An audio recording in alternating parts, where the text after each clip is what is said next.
Hi అండి అందరికీ.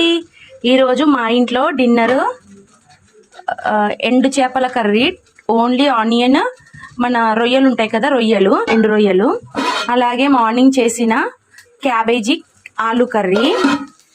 ఇది మా మరిది తినడు, ఇది మా ఆయన తినడు. ఇవి రెండు నేను తినను కాబట్టి నాకైతే ఎగ్ ఫ్రైడ్ రైస్ చేసుకుంటున్నా మంచిగా. ఇంకా వేడి వేడి రైస్. ఇంకా ఇది మా డిన్నరు. మీ దగ్గర ఏంటి నా కామెంట్ చేయండి. నా ఎగ్ ఫ్రైడ్ రైస్ ఎలా ఉందో కూడా కామెంట్ చేయండి. చాలా అంటే చాలా బాగుంది. నేను ఆల్రెడీ టేస్ట్ చేసి ఇంకా అన్ని సరిపోయినాయా లేవని చూసుకున్నాక చెప్తున్నా మీకు. చాలా అంటే చాలా టేస్టీగా వచ్చింది. చూడండి ఎంత ఏమో. ఇవి రేషన్ బియ్యము, చాలా టేస్టీగా ఉండే రేషన్ బియ్యము.